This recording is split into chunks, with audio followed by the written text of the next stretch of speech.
Welcome to WhiskyCast, cask-strength conversation featuring news and interviews from the world of whiskey. I'm Mark Gillespie, and this is episode number 1052 for April 14th, 2024. Coming up in a few minutes. Port Ellen has always been one of those distilleries that, is kind of the stuff of myth and legends. And to finally see spirit flowing through that spirit safe was just so exciting. Port Ellen is alive once again, and Ewan Gunn was there when the first spirit flowed off the stills last month. He's a senior brand ambassador for Diageo and has been part of the Port Ellen revival since it was announced in 2017. He'll join us later on WhiskyCast In-Depth. I'll also have the What I'm Tasting This Week department, Behind the Label, and much more. The news is next on this week's WhiskyCast. Hey everyone, it's me, Gabriel Cardarello with yours, and I'm here to introduce you to something very special. We've gone and blended the time-honored whiskey craftsmanship of Scotland with the whiskey-making finesse of Japan. And let me tell you, it's something truly remarkable. More on that in a minute. And now, a message from Robin Redbreast. A thoughtful gift is hard work.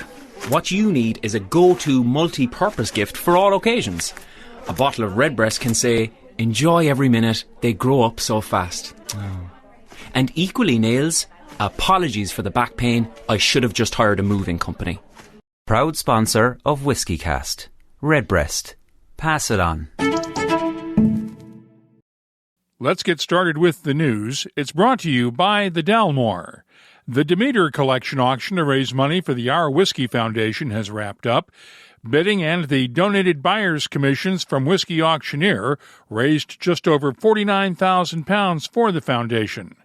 Our Whisky Foundation supports women working in the whiskey industry, and founder Becky Paskin had a big smile on her face Friday night at a foundation event in Philadelphia. I'm over the moon with the results. The amount we've raised for the Our Whisky Foundation, nearly £50,000, is such an incredible amount and really help go towards creating some amazing initiatives over the coming years and help us to help more women in the whiskey industry as well. This is the biggest single influx of cash that you've had. What are you going to do with it? The money that's been raised from the Demeter Collection will go towards, first of all, our mentorship program, so helping to support more women in the whiskey industry. We've got plans to expand our online magazine, The Cut, so that it will go towards helping to pay for more content, more quality content, more educational resources in that sense as well. And the other big plan we've got coming up for the year is to branch out into more events and networking sessions, not just within the trade but amongst consumers too. There's a lot of plans that we have going forwards, and this money will really help us get there. The high bid was £12,500 for a 44-year-old Dalmore, created to celebrate Margaret Nichols' 5 decades at White & Mackay. A 20-year-old Ardbeg created by master blender Gillian MacDonald went for £9,700, and the inaugural edition of Atonia's Legacy, created by Sarah Burgess of the Lakes Distillery, went for £1,650. The foundation has just opened up applications for its next round of mentorships for women who want to advance their careers in the whiskey industry.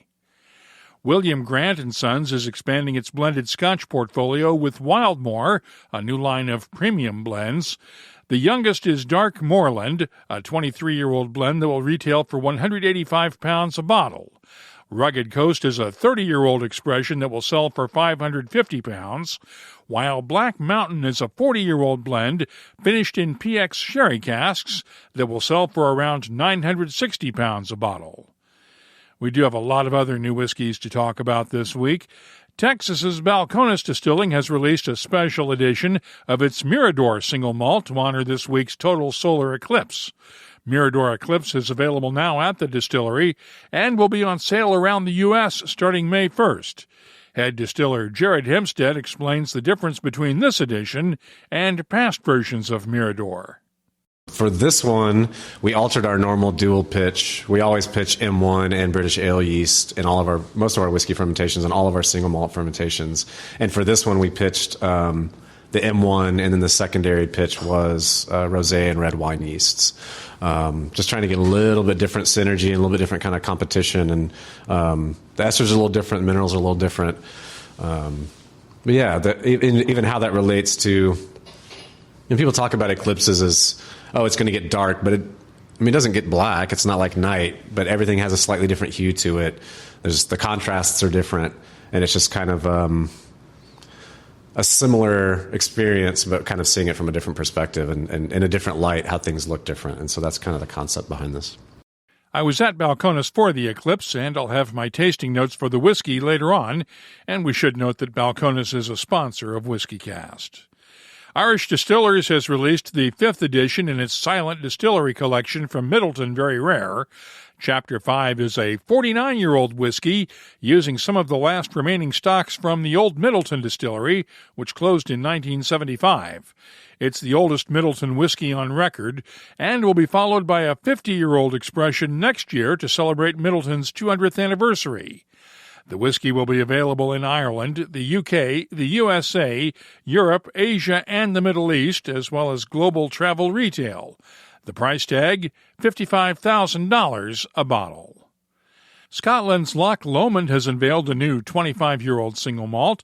Master blender Michael Henry took 3 different 25-year-old whiskies and blended them together to create the new release. The Loch Lomond 25-year-old will be available worldwide at a price tag of £390 a bottle. White & Mackay's Fettercairn Distillery is celebrating its 200th anniversary this year with a refreshed range of single malts for the domestic and travel retail markets. Domestic markets will get the Fettercairn 12, 16, and 24-year-old releases, while the travel retail market gets 14, 17, and 25-year-old Fettercairns. Nickneen Distillery is releasing its first U.S. exclusive single cask bottling. The Aon series means one in Gaelic, and Aon 18642 is a first fill ex-bourbon cask filled in 2018. Just 244 bottles will be available, with a recommended retail price of $130 each. I had the chance to taste it, and I'll have my tasting notes for it later on. England's Bimber Distillery is releasing a new series of 6 single malts in the Shoulders of Giants series. 3 will be for the UK market, the Dickens, Newton, and Shakespeare editions, while 3 will be exclusive to the Polish market, honoring Nicholas Copernicus, Frédéric Chopin, and Marie Curie.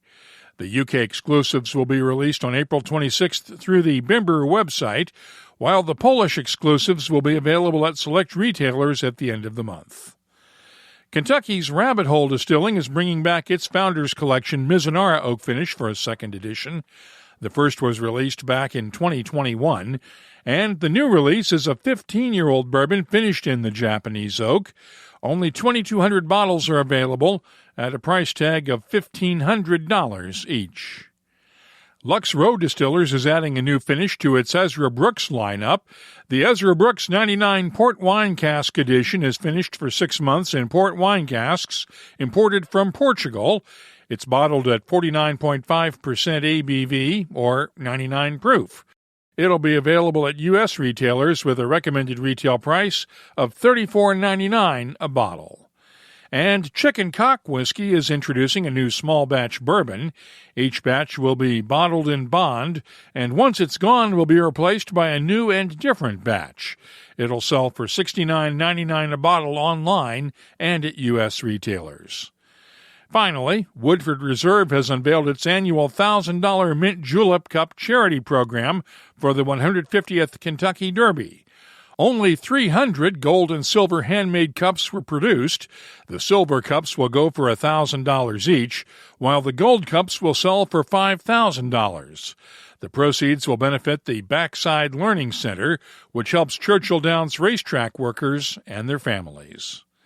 You can keep up on the latest whiskey news all week long at whiskycast.com and in the WhiskyCast community app. The news is brought to you by the Dalmore. Hello, Richard Patterson here, Master Distiller, Master Blender for the Dalmore. You know, whenever the team and I are in the world sharing our exceptional single malt, we like to keep in touch with Mark Gillespie and the latest news from WhiskyCast.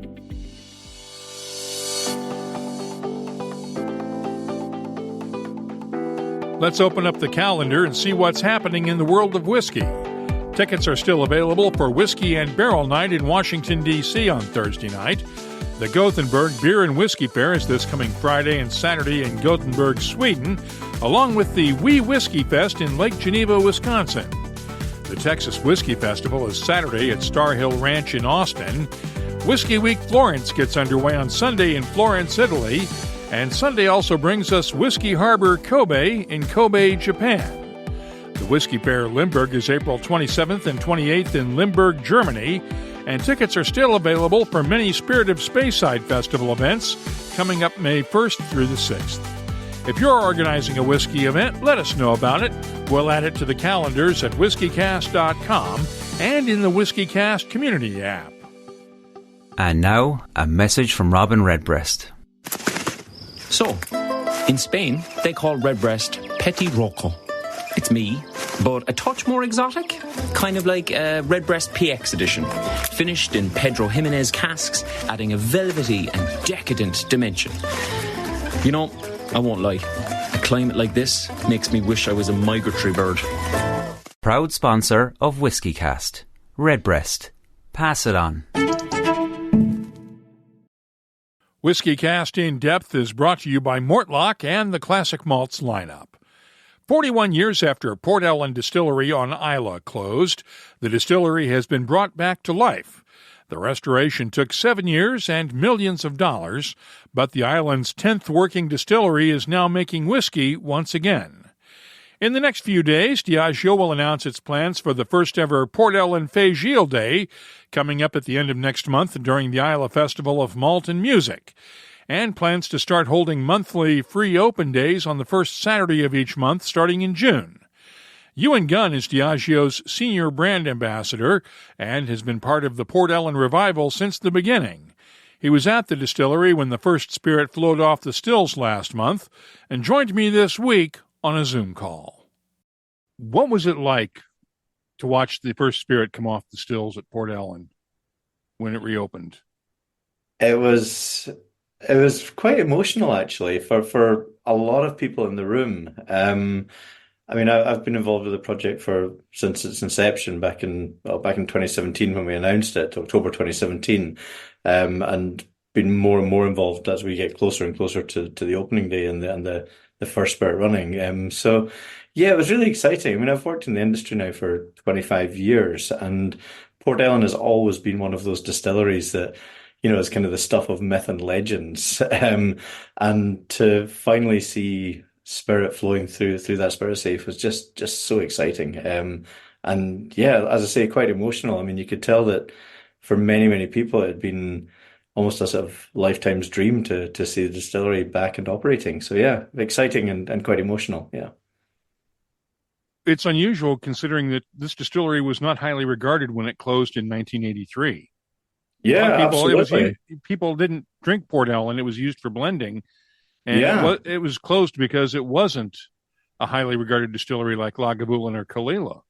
Yeah, I mean, when you go back to 1983, I mean, obviously there was multiple reasons for that closure. You know, there had been a downturn in the industry, quite a substantial one, and there had been overproduction in the years leading up to it. But also, if you think about it, we only reopened Port Ellen back in 1967, and it then closed in 1983. So at that point, the oldest liquid we could possibly have had would have been 16 years old. And I don't think anyone at that time realized just how great Port Ellen would be once it was matured up into the 30, 40 plus years old territory that most of the highly regarded and adored Port Ellens are now. So yeah, there's a few reasons for the closure at that time. But yeah, I think if we had known now what we know then, things may have been different. But you know, hindsight is a wonderful thing.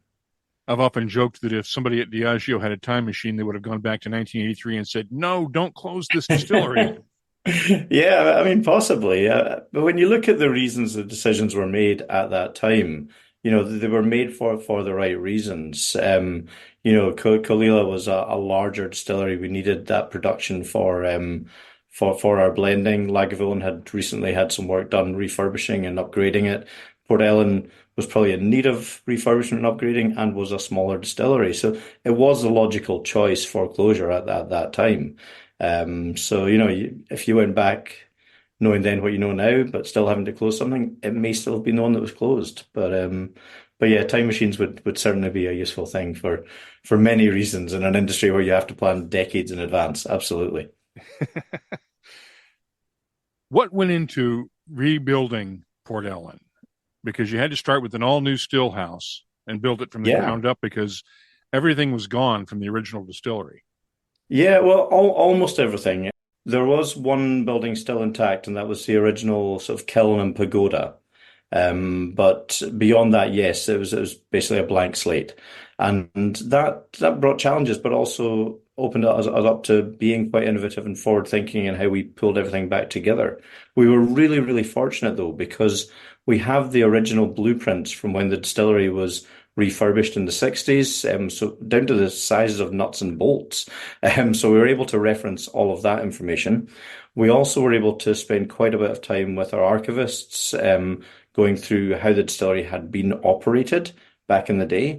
And we were able to spend quite a bit of time with some of the former workers who'd actually distilled at Port Ellen and really get their sort of take on how they'd run that distillery as well. So yes, we were starting with nothing in situ, essentially, but we came with so much knowledge and so much information that we were able to recreate, essentially how the distillery would have been had it continued operating for the past 40 plus years. Obviously, there would have been innovations added over that period of time. So, we're in a pretty good place, actually, in terms of being able to rebuild something that was true to how whiskey had been made back in the day.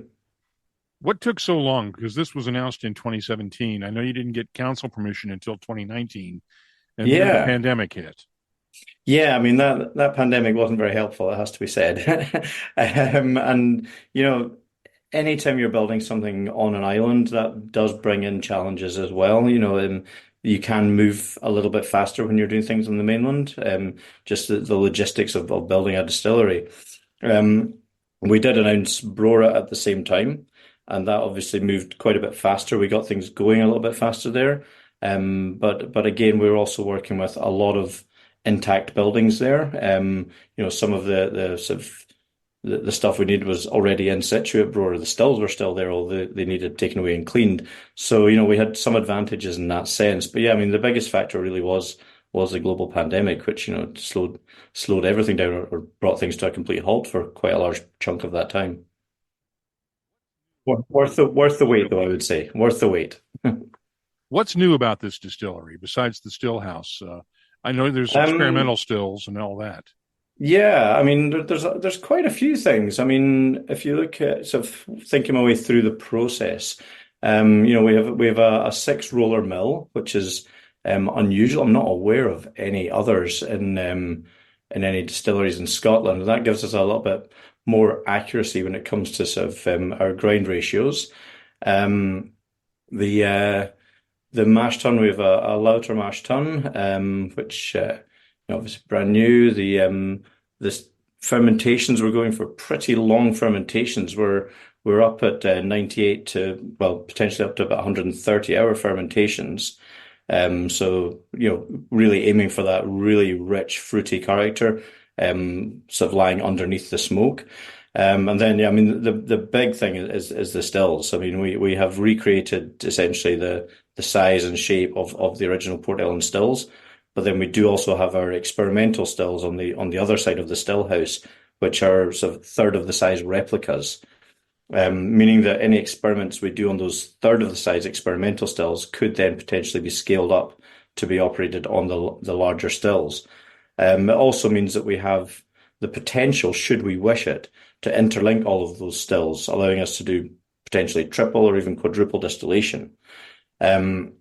On those experimental stills as well, we do have this 10-part spirit safe, which allows us to really sort of hone in on isolating segments of the spirit run, to focus on specific flavor points and cut points, which, is something that we have not been able to do in the past. I'm not aware of anyone else doing either. So there's a lot of different parts are really innovative and forward thinking, but when you bring them all together, it really allows us to almost have unlimited opportunity for experimentation. So it's a really exciting distillery just to walk through.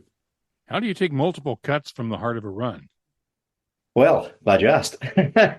So basically, I mean, when you look at a traditional spirit safe in most other distilleries, yeah, you're able to cut the spirit run into three parts. You've got your head, your heart, and then the tails. Okay.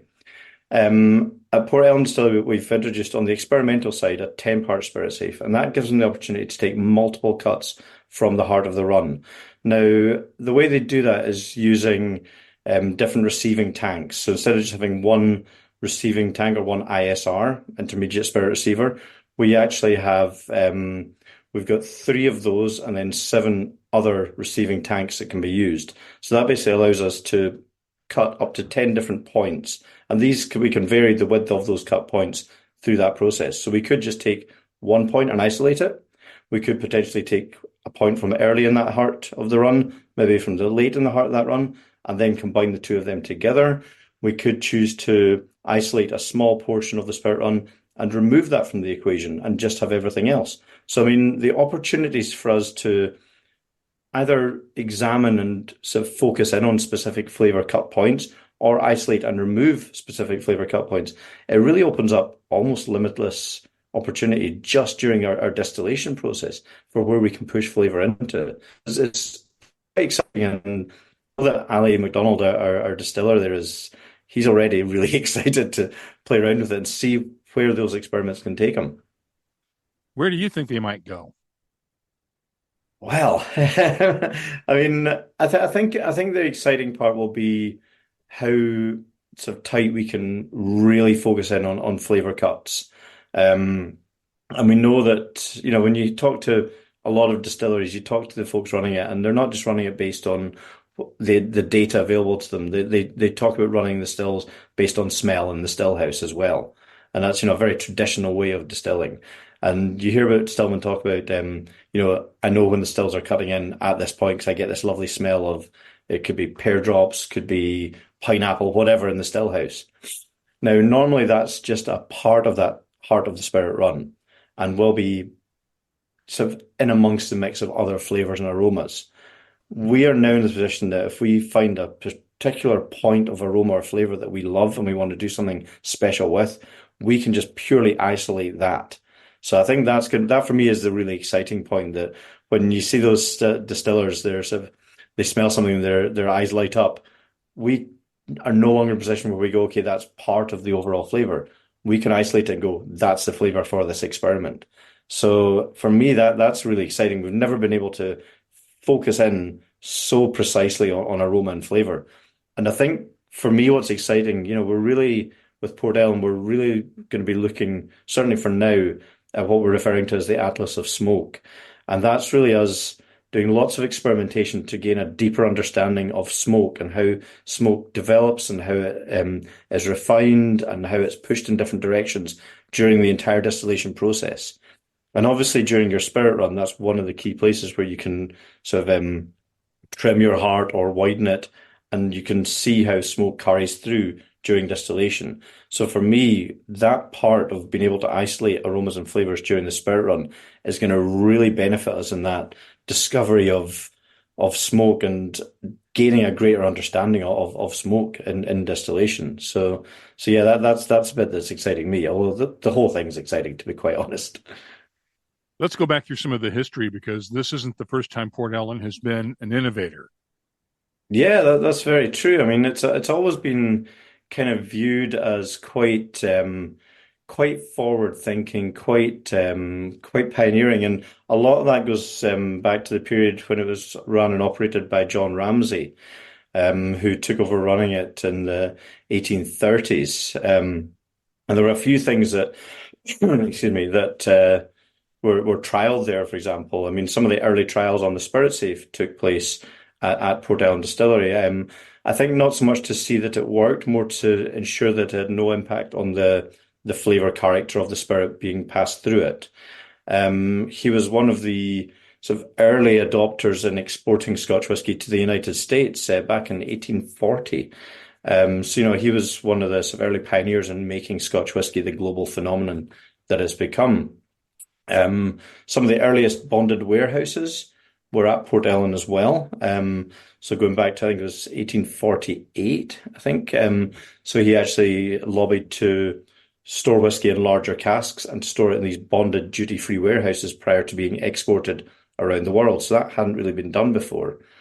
He did experimentation in the 40s, early 1840s, sorry, with continuous distillation. So looking at some of the early techniques for making grain whiskey. He was importing sherry and Madeira casks for maturing his spirit. So, again, sort of doing some of the pioneering work with finishing single malts in specific cask types. So, there's a lot of ways, I'm sure there's others as well, but there's a lot of ways that this distillery and the people at this distillery were pushing the boundaries and really innovating for the future. So, that's something that we kind of take as inspiration as we look to the future now. What are you planning for next year when this distillery celebrates its 200th anniversary? Well, we will be doing something to celebrate, that's for sure. But we're still in the relatively early stages of planning that. So I would say watch this space. There will be some announcements, though. Yeah. Now, this includes a visitor center that the original Port Ellen did not include.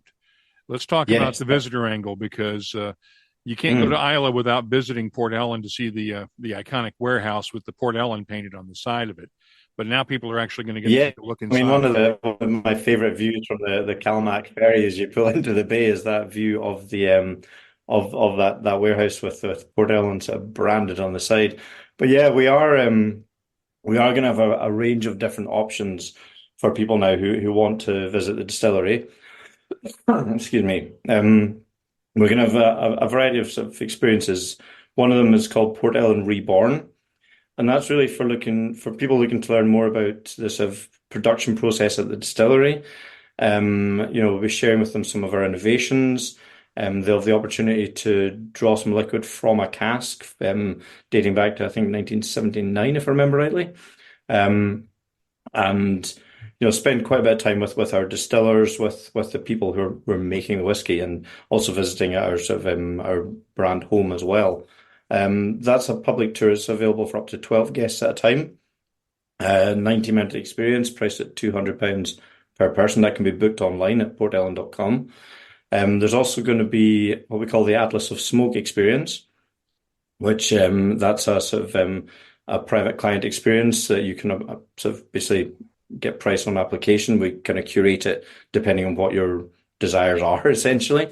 It does include that cask draw as well, but it will also include a sort of structured tasting of Port Ellen Gemini. We will, of course, also be keen to welcome the local population into the distillery as well, and people who are simply interested in seeing what we've done. So we are going to be doing a monthly open day on the first Saturday of each month, basically making sure that whiskey fans from all over the world can come and see this distillery. They'll see in the still house, they'll see some of our experiments. That is going to be a complimentary experience because we want to welcome people into this place. It's something we're really proud of and we want to share with people. So that will be a free experience. It's going to start running in June this year, and dates will be released up to a year ahead and can be booked online. So there really is something for everyone at this incredible distillery. And, as I say, we're very proud to be able to welcome people either for a full day experience that's curated for them or for a free experience where they basically come in and see what we're doing. What are you planning for the Fèis this year? Well, we're very fortunate that we are having our first Port Ellen Distillery Fèis Day, and that is going to be on the Tuesday of Fèis Week. We're at the point now there's enough distilleries on Islay that we are starting to share those days. So I think it's Lefroy have that morning, and we're sort of running some things from the afternoon onwards. We are going to be posting on the Fèis page and on malts.com some of the experiences that we're going to have on offer, I think in the next week or so. But yeah, there will be some structured tastings. There's going to be some tours. And we're planning quite a nice sort of big event that basically opening the doors to the local community and to visitors to the island. So yeah, watch this space. There's going to be some fun things going on that day. I know the question that everybody's wanting to ask is, when are we going to see whiskey? It's obviously going to be a few years, but well, I mean, legally we'll see. Yeah, legally we'll see whiskey in about 3 years. But when the rest of the world will see whiskey, that's still TBC. But I don't expect you'll see anything very soon, to be quite honest with you. We're very, very aware of the legacy of Port Ellen and how highly regarded the liquid that this distillery has made in the past is. So, we're not going to put anything in a bottle and share it with the world until we're absolutely confident it's as great as it can be. So I don't expect you'll see anything for quite some time. Sorry. There's a link to the Port Ellen website in the show notes for this episode at whiskycast.com. And thanks to Diageo's Ewan Gunn for joining us this week on WhiskyCast In-Depth. It's brought to you by Mortlach, whiskey's best-kept secret. Hidden away for decades in some of the world's most famous Scotch whiskies, comes a single malt inspired by an original for a fortunate few. Discover the entire Mortlach lineup at malts.com. As Ewan said, it'll be a few years before we see new Port Ellen whiskey in a bottle, so we'll have to rely largely on the independent stocks of old Port Ellen that remain in warehouses around Scotland. Let's start off the What I'm Tasting This Week department with one of the more recent bottlings of Port Ellen, Duncan Taylor's bottling of The Rarest, a 40-year-old Port Ellen from 1983 distilled just weeks before the distillery closed. Even after 40 years, it's still at 52.4% ABV, and the nose has notes of plums, raisins, heather, honey, and hints of pipe tobacco and smoke. The taste is thick and astringent with touches of figs, plums, raisins, cherries, a touch of allspice, and a kiss of smoke. The finish, long and dry with hints of black cherries and peat smoke. I'm scoring The Rarest 1983 Port Ellen from Duncan Taylor & Company a 93. Now, let's look at the Nicneen single cask bottling I mentioned during the news. The Aon Series Cask 18642 is bottled at 60.4% ABV, and the nose has touches of toasted oak, apricots, dried flowers, honey, and vanilla. The taste has notes of cinnamon candies, apricots, a hint of lemon zest, honey, and dried flowers. The finish is long with lingering touches of cinnamon candies and lemon zest. I'm scoring the Nicneen Aon Series Cask 18642 a 94. I got to watch Monday's total solar eclipse in Waco, Texas, thanks to the folks at Balcones Distilling, and tasted a few whiskeys along the way. First off, let's look at the Balcones Mirador rum cask finish. It's matured for 36 months and finished in casks that previously held Balcones' rum. The nose is nutty with a touch of molasses, along with ginger snap cookies, green grapes, and a subtle hint of oak. The taste is tart with green grapes and kiwi fruit, a nice nutty character, tropical fruits, and a touch of spice. The finish is long and tart, and I'm scoring the Balcones Mirador rum cask finish a 93. Finally, let's look at the new Mirador Eclipse Edition. As we heard during the news, it's fermented with red wine and rosé wine yeasts instead of the usual ale yeast, and was matured for 56 months in used oak. It's bottled at 56% ABV, and the nose is fruity and floral with touches of ginger and dried flowers for a light and delicate aroma. The taste is creamy and fruity with tropical fruits, dried flowers, raspberry jam, a hint of white pepper, and a subtle touch of oak. The finish is long and very tart with tropical fruits and a lingering touch of white pepper. I'm scoring the Mirador Eclipse Edition from Balcones Distilling a 94. I'll be adding these tasting notes to our searchable list of nearly 3,700 whiskeys from all over the world. Check it out this week at whiskycast.com. Dewar's has truly been innovative in perfecting cask finishing, which has led to exceptional expressions of our craftsmanship. This extra step allows our whiskey to further mature in carefully selected casks and marks the final stage of our double aging process. or in Dewar's case, our double-double aging method, resulting in unique, indulgent tasting experiences. The new Dewar's double-double 21-year Mizunara oak cask finish undergoes a meticulous 4-stage aging process, including being finished in sought-after Japanese Mizunara oak casks. Crafting these casks is challenging due to the non-straight growth of Mizunara oak, and it takes 200 years for these trees to reach full potential. The result, a masterfully balanced whiskey with notes of sandalwood, coconut, and creamy vanilla, to name a few. And while it's not the easiest to find, it's an unmissable experience. Let's open up the WhiskyCast community app and see what people are talking about this week. Our community segment is brought to you by Waterford Whiskey.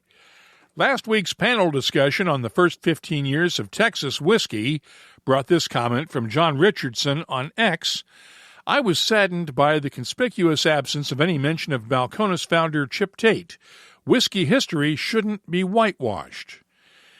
John, I don't think it's as much a case of whitewashing as it is of burned bridges, but I do see your point.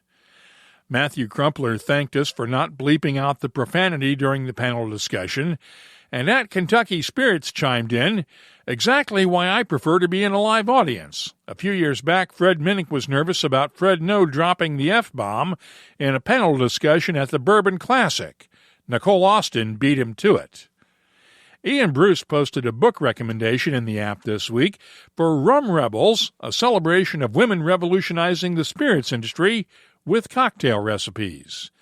Discovered this insightful book by Martina Hales and Renee Van Hoven. Although focused more on rum, it crosses over to other spirits such as whiskey. I'm still listening through the book, but can already say it's a very interesting read/listen. If you have a book recommendation or something else you'd like to share with whiskey lovers around the world, download the WhiskyCast community app and join the conversation.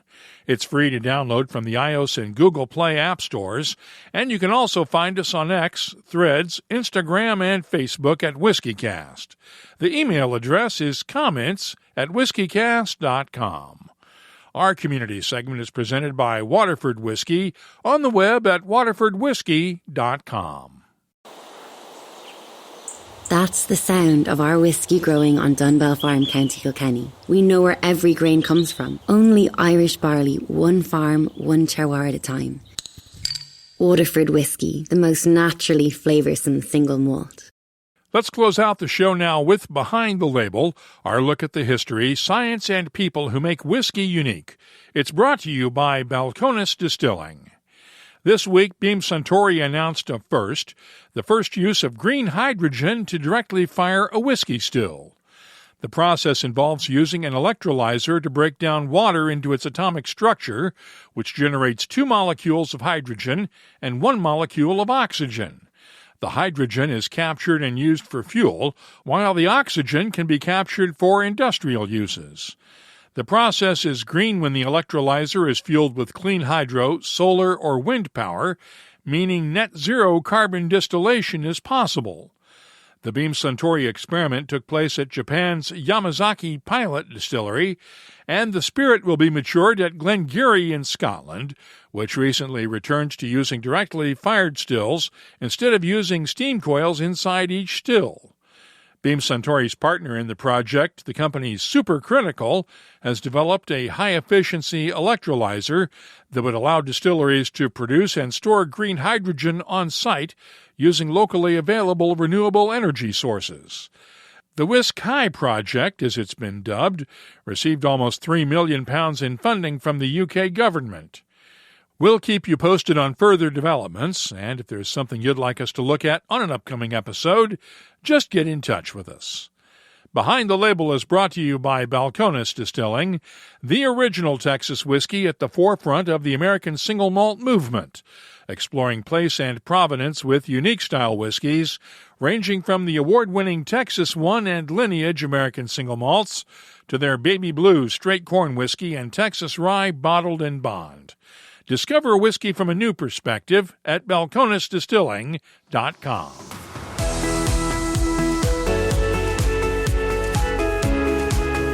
That's all for this episode of WhiskyCast.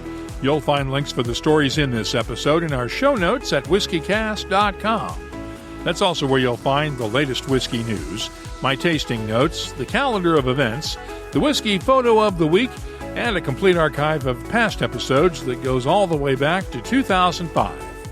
Get in touch with us on X, Threads, Instagram, and Facebook at WhiskyCast, or you can use the WhiskyCast community app. Download it today from the iOS and Google Play app stores. Our email address is comments@whiskycast.com. And now, a message from Robin Redbreast. Ever go out drinking with a peacock? Always the same. Few too many, tail feathers come out, drinks get knocked over, bartender's not happy, night's over before it started. All I'm saying is, don't be the peacock in your group. Proud sponsor of WhiskyCast. Redbreast. Pass it on. Dewar's Double 21-year-old Mizunara Oak Cask Finish is like a worldly whiskey adventure you simply can't miss. Courtesy of your friends at Dewar's. Savor it responsibly. Copyright 2024, Dewar's Blended Scotch Whiskey, 46% alcohol by volume. WhiskyCast is a production of Cask Strength Media, copyright 2024, and comes to you from the charming, yet regrettably dry town of Haddonfield, New Jersey. I'm Mark Gillespie, reminding you that when you drink, please drink responsibly. Thanks for listening.